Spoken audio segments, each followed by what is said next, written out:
ಆತ್ಮೀಯ H60 news ಅರ್ಥಾತ್ ಸೀತಾರಾಮ್ ನ್ಯೂಸದ ವೀಕ್ಷಕರೇ, ನಾನು ನಿಮ್ಮವ ಎಂ ಆಯುಧ ಮಲ್ಲಪ್ಪ ಜೊತೆ ಅವರು. ತಾವು ಈಗ ಸುದ್ದಿಗಳ ಲೋಕಕ್ಕೆ ಎಂಟ್ರಿ ಹೊಡಿತಾ ಇದ್ದೀರಿ. ಈ ಸುದ್ದಿಗಳನ್ನು ಪ್ರತಿಯೊಂದು ನೋಡೋ ಜೊತೆಗೆ ನಿಮ್ಮ ಅಭಿಪ್ರಾಯಗಳನ್ನು ಹಂಚ್ತಾ ಇರಿ. ಯಾಕಂದರೆ ಈ ಸುದ್ದಿಗಳು ನಿಮಗಾಗಿ, ನಿಮ್ಮ ಬದುಕಿಗಾಗಿ, ನಿಮ್ಮ ವೈಚಾರಿಕೆಗಾಗಿ, ನಿಮ್ಮ ತಿಳುವಳಿಕೆಗಾಗಿಯೂ ನಿಮಗೂ ಗೊತ್ತು. ಜೊತೆಗೆ ನಮಗೂ ನಿಮ್ಮೊಂದಿಗೆ ಇದೊಂದು ಮಾತಾಡುವಂಥ ಜೊತೆಗೆ ಸುದ್ದಿಗಳನ್ನು ಬಿಡುವಂಥ ಕೆಲಸ. ಈ ಕೆಲಸದಲ್ಲಿ ನಾವು ನಿಮ್ಮೊಂದಿಗಿದ್ದೀವಿ ಅಂತ ಹೇಳ್ತಾ ನೋಡ್ತಾ ಇರಿ ಸುದ್ದಿಗಳನ್ನು.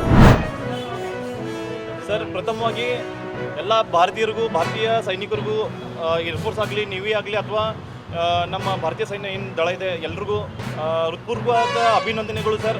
ಅವರು ಭಾರತೀಯರು ಎದಕ್ಕೂ ಹೆದರೋದಿಲ್ಲ, ಎದಕ್ಕೂ ಕುಗ್ಗೋದಿಲ್ಲ ಅಂತ ಇನ್ನೊಮ್ಮೆ ತೋರಿಸ್ಬಿಟ್ಟಿದ್ದಾರೆ. ಇದ್ರ ಹಿಂದೆ ಇರೋದು ನರೇಂದ್ರ ಮೋದಿ ಅವರದು ಒಂದು ದೃಢ ಇಚ್ಛಾಶಕ್ತಿ ಸರ್. ಅವರು ನಾವು ಝೀರೋ ಟಾಲರೆನ್ಸ್ ಫಾರ್ ಟೆರರಿಸಮ್ ಅಂತ ಏನು ನಮ್ಮದು ಟೆರರಿಸಮ್ ಬಗ್ಗೆ, ಆತಂಕವಾದಿಗಳ ಬಗ್ಗೆ ಏನದು ಪಾಲಿಸಿ ಇದೆ, ಅದು ಇನ್ನೊಂದು ಸಲ ಸಾಬೀತು ಮಾಡಿದ್ದಾರೆ ಸರ್. ಇದು ಪಾಕಿಸ್ತಾನಕ್ಕೆ ಒಳ್ಳೊಳ್ಳೆ ನಾವು ತಿರ್ಗಾ ಮುರುಗಿ ನಾವು ಉತ್ತರ ಕೊಟ್ಟರು ಸರ್. ಪಾಕಿಸ್ತಾನ ಸುಧಾರಿಸೋ ಅಂತ ಯಾವುದೂ ಲಕ್ಷಣ ಕಾಣ್ತಿಲ್ಲ. ಮುಂಚೆ ಉರಿ ಹಮ್ಲೆ ಆಯಿತು, ಉರಿ ಆದಮೇಲೆ ಪುಲ್ವಾಮಾದಲ್ಲೂ ದಾಳಿ ಆಯಿತು. ಈಗ ಮೊನ್ನೆ ಪಹಲ್ಗಾಮ್ ಒಂದು ದಾಳಿ ಆಗಿತ್ತು. ಆವಾಗಿಂದಲೂ ಎಲ್ರಿಗೂ ಗೊತ್ತಿತ್ತು ಪಾಕಿಸ್ತಾನ ಮೇಲೆ ಏನಾದರೂ ಒಂದು ದೊಡ್ಡದು ಏನಾದರೂ ಆಗೇ ಆಗುತ್ತೆ. ನಿನ್ನೆ ರಾತ್ರಿ ಎಲ್ಲರೂ ಸಂಪೂರ್ಣ ಭಾರತೀಯರು ನೋಡಿದ್ದಾರೆ ಯಾವ ರೀತಿ ಪಾಕಿಸ್ತಾನ ಒಳಗಡೆ ಹೋಗಿ 9 ಜಾಗದಲ್ಲಿ ಒಂದು ದಾಳಿ ಮಾಡಿ ಎಷ್ಟೋ ಇನ್ನೂ ಸಂಖ್ಯೆ ಗೊತ್ತಾಗಿಲ್ಲ, ಬಟ್ ಎಷ್ಟೋ ಆತಂಕವಾದಿಗಳನ್ನ ಕೊಂದಿದ್ದಾರೆ. ಅದರಲ್ಲಿ ಮಸೂದ್ ಅಜರ್ ಅನ್ನೋ ಒಬ್ಬ ದೊಡ್ಡ ಆತಂಕವಾದಿ ಸರ್. ಅವನು ಪಾರ್ಲಿಮೆಂಟ್ ಮೇಲೆ ಹಳ್ಳಿಯಲ್ಲಿಯೂ ಅವನಿಗೆ ಸಹಭಾಗಿ ಇತ್ತು. ಆಮೇಲೆ ಅವನ್ನ ಪ್ಲೇನ್ ಹೈಜಾಕ್ ಮಾಡಿ ಅದರಿಂದ ಬಿಡಿಸ್ಕೊಂಡು ಹೋಗಿದ್ದ ಅಂತ ಅವ್ನ ತಮ್ಮ ಕೂಡ ಅದರಲ್ಲಿ ಇದ್ದ ಅಂತ ಒಂದು ಕನ್ಫರ್ಮೇಷನ್ ಇದೆ. ಮಸೂದ್ ಅಜರ್ನ ಕೊಂದಿದ್ದು ಇದು ಏನಾದರೂ ನಿಜ ಇದ್ದರೆ ಸರ್, ಇದು ಭಾರತೀಯ ಸೈನ್ಯಕ್ಕೆ ಸಿಕ್ಕಂಥ ಅತ್ಯಂತ ದೊಡ್ಡದಾದಂಥ ಒಂದು ಸಕ್ಸೆಸ್ ಸರ್. ಇದು ಸಕ್ಸೆಸ್ ಸಿಕ್ಕಿದೆ. ನೋಡಿ, ಪ್ರತಿಯೊಬ್ಬ ಭಾರತೀಯನಿಗೆ ಸಂತೋಷ ಪಡುವಂಥ ವಿಚಾರ. ಯಾಕಂದರೆ ಒಂದು ಶತ್ರು ದೇಶ ನಮ್ಮ ಮೇಲೆ ಅಟ್ಯಾಕ್ ಮಾಡಿದಾಗ ಭಾರತ ದೇಶದಲ್ಲಿ ಒಂದು ಉದ್ಭುತವಾದಂಥ ಪರಿಸ್ಥಿತಿ ನಿರ್ಮಾಣವಾಗಿತ್ತು. ಇನ್ನು ಕೇಂದ್ರ ಸರ್ಕಾರ ಮತ್ತು ವಿರೋಧ ಪಕ್ಷಗಳ ನಡುವೆ ಜಟಾಪಟಿ ಏರ್ಪಟ್ಟಿತ್ತು. ನಿನ್ನೆದ ವಿಷಯನ ವಿರೋಧ ಪಕ್ಷದವರು ಒಪ್ಪಿಕೊಳ್ಳೋದಾದ್ರೆ ಪ್ರತಿಯೊಬ್ಬ ಭಾರತೀಯನೂ ಒಪ್ಪಿಕೋಬೇಕಾಗತ್ತೆ. ಈ ಕ್ರೆಡಿಟ್ ಕೇಂದ್ರ ಸರ್ಕಾರಕ್ಕೆ ಮತ್ತು ಸೈನಿಕ ಸಂಪೂರ್ಣವಾಗಿ ಸಲ್ಲಬೇಕಾಗ್ತದೆ. ಮುಂಬರುವ ದಿನಗಳಲ್ಲಿ ಶತ್ರು ರಾಷ್ಟ್ರವು ಕೂಡ ಅತ್ಯಂತ ಅಂಜಿಕೆಯಿಂದ ಮತ್ತು ಭಯದ ವಾತಾವರಣ, ಭಾರತ ದೇಶ ಅಂದ್ರೂ ಭಯದ ವಾತಾವರಣ ನಿರ್ಮಾಣ ಆಗೈತೆ. ಈ ಮುಂಬರುವ ದಿನಗಳಲ್ಲಿ ಕೂಡ ಪಾಕಿಸ್ತಾನ ಆಗಿರ್ಬೇಕು, ಆಜುಬಾಜು ದೇಶಗಳು ಆಗಿರ್ಬೇಕು, ಭಾರತ ತಂಟೆಗೆ ಬರಬೇಕಾದ್ರೆ 100 ಸಲ ವಿಚಾರ ಮಾಡುವಂಥ ಒಂದು ಘಟನೆ ನಿನ್ನೆ ರಾತ್ರಿ ನಡೆದೈತಿ. ಭಾರತ ದೇಶ ಸಂಭ್ರಮ ಪಡುವಂಥ ವಿಷಯವೈತಿ. ನನ್ನ ಹೆಸರು ಮಾಂತೇಶ್ ಪಾಟೀಲ್, ಅಡ್ವೊಕೇಟ್. ಮತ್ತು ಅಷ್ಟ ನನ್ನ ಹೆಮ್ಮೆಯ ಭಾರತದ ಸೇನೆಗೆ ಅಭಿನಂದನೆಯನ್ನು ಸಲ್ಲಿಸ್ತೇನೆ. ಏಪ್ರಿಲ್ 26ಕ್ಕೆ ನಮ್ಮ ಮಠದಲ್ಲಿ ಒಂದು ಸಭೆ ಕರೆದಿದ್ವಿ.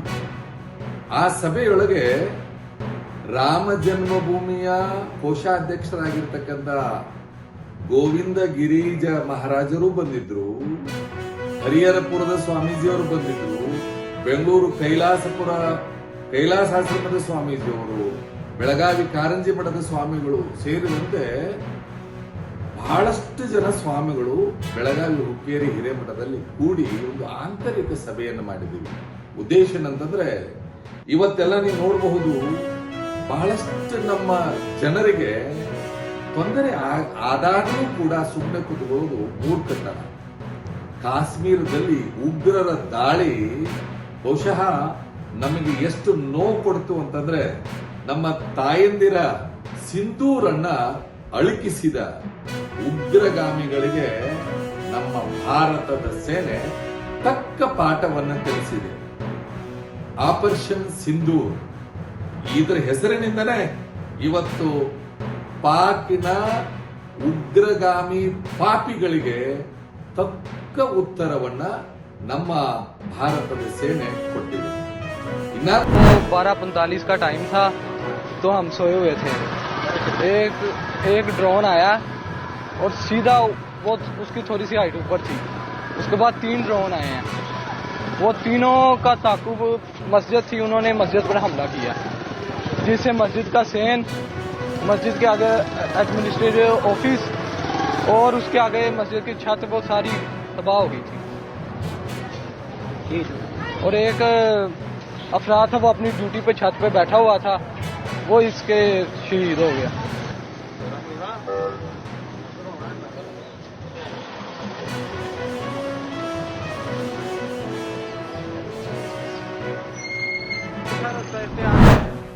ಆತ್ಮೀಯರೇ, ಎಲ್ಲ ಸುದ್ದಿಗಳನ್ನು ನೋಡಿದ್ರಲ್ಲ, ಏನು ಅನಿಸ್ತು ನಿಮಗೆ?